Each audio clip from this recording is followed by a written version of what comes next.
Assalamualaikum warahmatullahi wabarakatuh, Bu Anggun. Waalaikumsalam warahmatullahi wabarakatuh. Bu Anggun, hari ini saya ingin mewawancarai Bu Anggun terkait masalah yang saya alami di sekolah. Apakah Bu Anggun bersedia? Saya siap bersedia Bu untuk diwawancara. Iya, Bu Anggun adalah kawan guru saya, berbeda sekolah ya Bu Anggun ya. Iya. Bu Anggun mengajar di SMA Negeri 1 Sungai Bu Anggun ya. Iya, di Kabupaten Aceh Timur. Iya, dekat ya Bu Anggun ya. Makanya saya menghubungi Bu Anggun. Terima kasih atas waktunya Bu Anggun.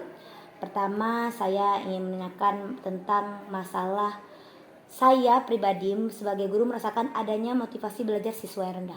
Apakah Bu Anggun merasakan di sekolah Bu Anggun? Ya, itu bukan hal yang utama ya. Motivasi siswa dalam pembelajaran itu rendah.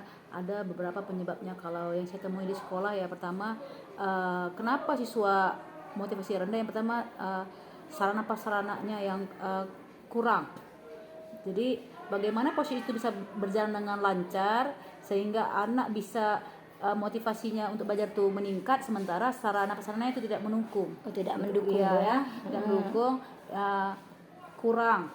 Ya, itu berpengaruh sekali. Jadi mau belajar tapi alat nggak ada. Jadi bagaimana kita melaksanakan ya Bu? Yang kedua, guru yang melaksanakan proses belajar itu tidak menggunakan media pembelajaran. Media pembelajaran itu merupakan alat bantu dalam proses pembelajaran. Tapi guru yang mengajar itu tidak menggunakan media, ya. Jadi bagaimana siswa bisa tahu, ya, termotivasi ya. Sementara guru tidak menggunakan media pembelajaran pada proses pembelajaran. Jadi itu yang membuat faktor kenapa motivasi siswa itu rendah dalam belajar. Iya, terkadang kita nggak gunakan karena waktu, terkadang memang sarana tidak mendukung ya. Lalu Bu, saya juga merasakan minat baca siswa itu rendah dalam materi ajar kita tuh. Maksudnya gini, dia tuh kok bisa nggak tahu ya anak nih, padahal kita berikan waktu, baca dulu kira-kira apa tuh Bu faktor penyebabnya itu? Ya, bisa masalah itu. Bisa pertama minat siswa untuk membaca itu kurang Bu, ya, sehingga pendalaman materi itu dia tidak kuasai, tidak tahu. Yang kedua mungkin penyebabnya apa? Membaca itu berhubungan dengan buku ya. Buku yang tersedia itu biasa di sekolah itu ada perpustakaan ya, itu kurang ya, tidak ada, bisa jadi tidak ada juga ya. Setelah itu ditambah lagi apalagi biasanya itu sekolah itu ada program-program literasi ya. Literasi, program-program itu apakah berjalan apa tidak, itu di situ anak-anak kan bisa membaca. Setelah itu desain itu juga biasanya ada lagi, masing-masing kelas itu ada menyediakan pojok baca, menyediakan pojok baca, sehingga anak yang berada di kelas itu dia di luar di jam apa tuh bisa terbiasa membaca yang kosong. Ada buku-buku yang tersedia di pojok baca tersebut Bu. Berarti pojok bacanya kurang ada ya. Yang tidak ada atau kayak mana kita tulis Bu kok di sekolah Ibu sendiri? Tidak ada pojok baca? Ada tapi cuman hanya sekedar untuk ini aja Bu. Sekedar ada tapi pelaksanaannya untuk tidak itu ya, kurang efektif digunakan ya. Siswanya itu kurang. Ada pojok bacanya tapi anak sekedar untuk ini aja, sebagai untuk pajangan aja tuh. Pojok baca tapi anak nggak ada duduk baca. Mungkin kurang nyaman juga bisa jadi Bu ya pojok bacanya kan. Jadi itu juga misalkan pojok baca itu kan dibuat yang menarik sehingga anak kan tertarik duduk situ belajar yang baik ya, jadi tertarik itu. Lalu pertanyaan ketiga bukan rendahnya kemampuan siswa menggunakan konsep belajar atau mengetahui tentang konsep mapel nih, sehingga dia waktu membuat menyelesaikan masalah itu nggak bisa karena tidak paham konsep tuh Bu. Ibu ada merasakan tuh? Ada, ya. Kira-kira penyebabnya apa? Kebetulan anak ibu saya, siswa saya ya berasal bukan dari saya tahu kemampuan dari anak-anak ya. Anak saya ini ya anak-anak yang posisinya itu memang anak-anak pedalaman ya, yang kemampuannya juga di bawah. Jadi di situ mereka dalam pemahaman konsep penggunaan terhadap media itu, alat pembelajaran itu kurang ya. Jadi mereka itu biasanya kan bagaimana seorang siswa itu bisa memahami konsep itu pasti dengan dia banyak membaca, banyak yang dilihat Bu ya. Hingga dia bisa tahu bagaimana menggunakan ini ya. Ini anak ya, mungkin itulah mungkin dari motivasi dia itu mencari keinginan tahunya itu yang kurang, sehingga berpengaruh terhadap kemampuannya juga Pemahaman konsep dia, di situ. karena tidak terbiasa ya. Situ. Dan juga mungkin karena siswa saya ini berada di lingkungan faktor lingkungan juga berpengaruh juga lingkungannya. Faktor lingkungan yang membentuk dia kurang memahami ya. Nah, kalau matematika sedikit kan Bu, matematika itu kan ada yang menggunakan rumus-rumus gitu kan Bu kan. Nah, itu kadang-kadang anak juga kesulitan tuh gunakan rumus tuh di pelajaran saya kan.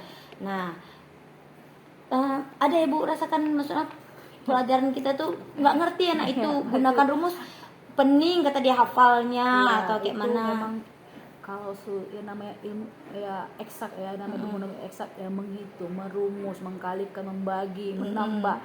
Itu saya akui kalau di anak didik yang ya di sekolah saya itu memang kemampuannya itu kurang ya. Jadi memang ilmu eksak mereka saya perhatikan, saya lihat dari hasil nilainya. Kebetulan saya juga pernah jadi wali kelas, saya lihat eksak itu rendah.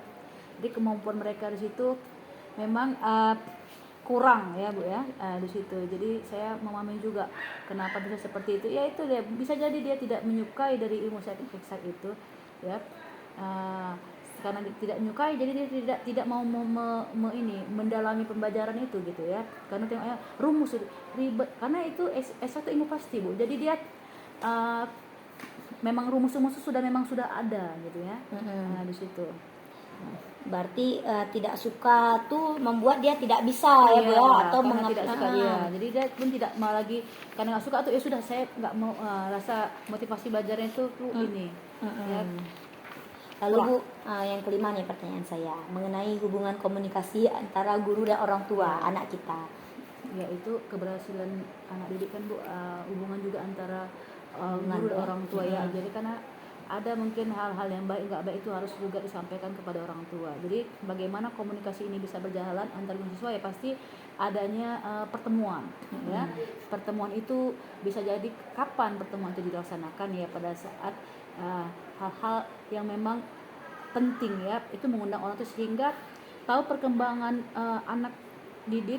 Habis itu apa yang mau disampaikan ya kan, jadi ada kesepakatan sehingga ini berjalan dengan beriringan ya. Jadi apa tujuannya, pasti ada tujuannya kan. Kalau sudah orang tua sama orang tua dengan guru ini sejalan, pasti insya Allah ini anak ini akan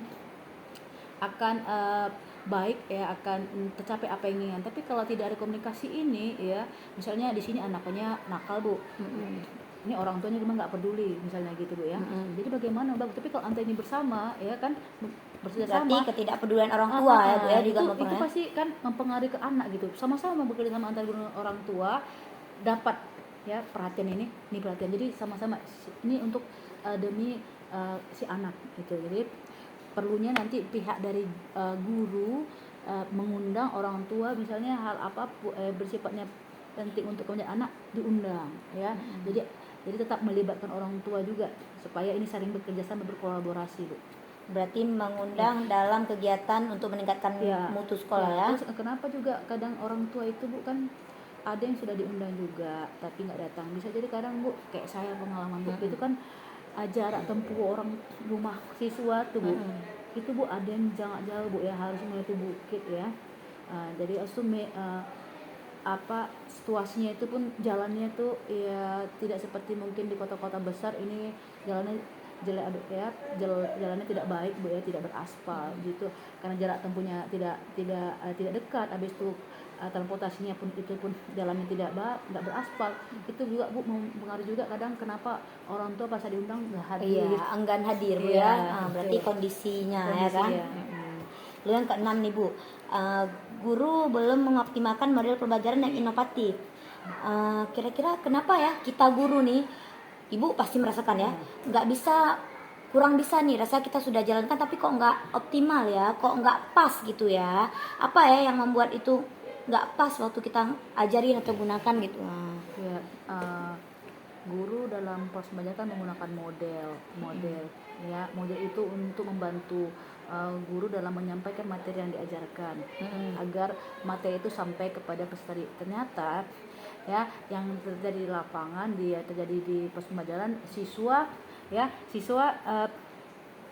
belum memahami dari jalannya pelajar itu dengan menggunakan model ya. Mungkin dilihatnya dengan model yang diterapkan guru ini, guru menggunakan model seperti apa gitu ya. Jadi dia seperti ini, seperti jadi di sini dia mungkin ada Kebingungan gitu ya. Dia kurang memahami dari apa yang guru tuh sampaikan dengan penggunaan model tersebut gitu.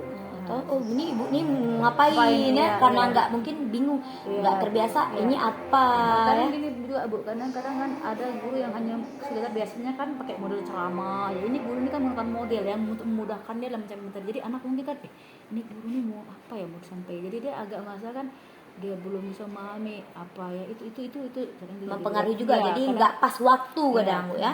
belum optimal gara-gara belum terbiasa, jadi terkejut dia sebenarnya karena terbiasa dengan model yang konvensional ya. aja, ya.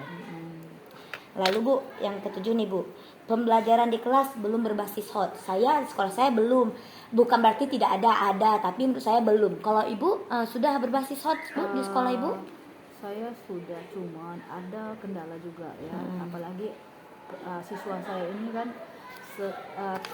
itu hot ya, hot order thinking skill ya, pemikiran tingkat tinggi ya. Kalau kita dalam teks belum itu dia C4 Bu ya, menganalisis, mengidentifikasi kan gitu, bukan lagi menjelaskan gitu ya.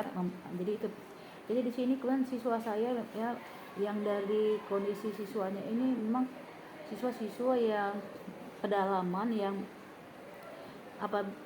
saya pernah mencoba untuk memberikan soal hot, tapi saya dari hasil yang saya dapat ya, anak-anak ya belum mampu gitu Bu ya, karena cara berpikir mereka belum ya, belum bisa untuk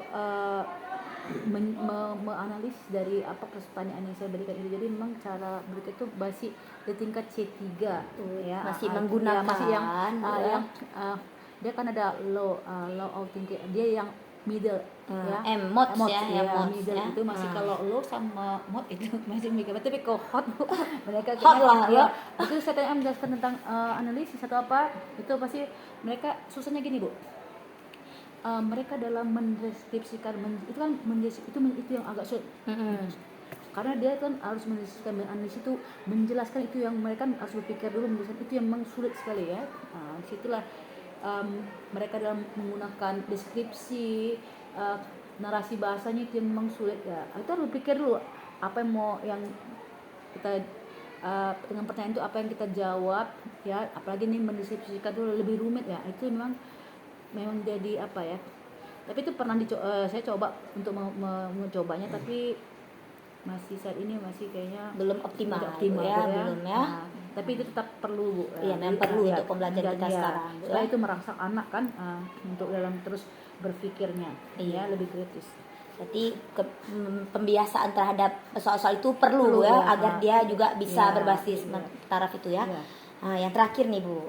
Nah, guru masih belum mengoptimalkan teknologi inovasi dalam pembelajaran. Maksudnya belum optimal, bukan berarti tidak mampu kan, bukan? Kalau Ibu sendiri kira-kira sudah bisa menggunakan inovasi pembelajaran yang TIK, berbasis TIK ya? Saya insya Allah mampu untuk menggunakan IT ya Bu ya. Iya, karena kita banyak pelatihan ya Bu ya, semua pelatihan itu dari pelatihan yang kita ikuti ya. Bahkan dari terus model. ini juga Bu, ini zaman akan terus maju berkembang Bu, teknologi semakin juga maju. Jadi kita sebagai guru kalau kita tidak ikut perkembangan, kita akan tergeser Bu. Jadi ke depan ini ya, ilmu teknologi ini, IT ini terus berkembang. Jadi semua pembelajaran apapun itu sifatnya apa, semuanya penggunaan IT. Jadi kita harus ya sebagai update kan? Ya, supaya jangan nanti tertinggal ya. Berarti masalah bukan di kita ya Bu, kira-kira ya yang belum optimal nih. Kalau Ibu kira-kira masalah Ibu kenapa belum optimal nih di sekolah? Ibu belum merasa udah optimal nih penggunaan IT di sekolah nih terhadap siswa, guru atau yang lain? Kalau IT kan sekolah sebenarnya itu bisa menggunakan internet, atau komputer, laptop, aplikasi-aplikasi ya. Itu anak terkadang masih gaptek Bu. Oh, anak yang gaptek ya. Gaptek ya, karena anak saya kan anak-anak pedalaman yang gaptek, yang dia dalam menggunakan teknologi itu kurang cakap ya, maksudnya kurang terampil ya. Kami ada beberapa tahun belakang ini kami dalam proses ujian itu menggunakan teknologi IT, ya Google Form yang langsung dapat dari ya HP. Nah, itu habis itu ada yang kalau nggak punya HP anak bisa ke lab komputer, itu anak memang masih gaptek dalam menggunakan itu. Contohnya dalam pengisian nama aja, dalam apa aja masih kadang bersalahan. Nah, Nama pun bisa salah, Pak. nama bersalahan, ya kan?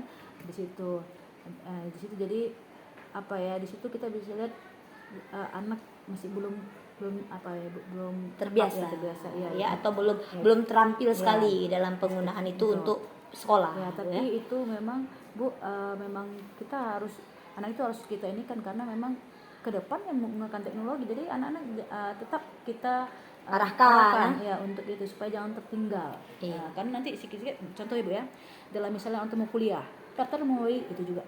Semua online sudah. Iya, jadi anak harus memang kita ajarkan ya, kita ini kan untuk tetap menguasai ini ya, belajar. Karena sekolah Ibu karena seperti itu ya, anak-anaknya yang kadang ekonomi juga karena jadinya dia gaptek kan.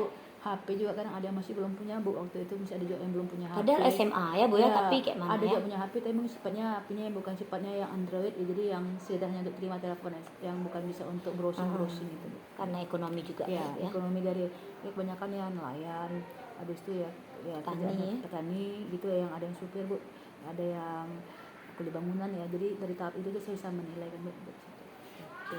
Bu Anggun, sekian nih wawancara saya. Terima kasih atas bantuan Bu Anggun ya. Semoga kita bisa bekerja sama di bidang lain. Terima kasih Bu Anggun. Assalamualaikum.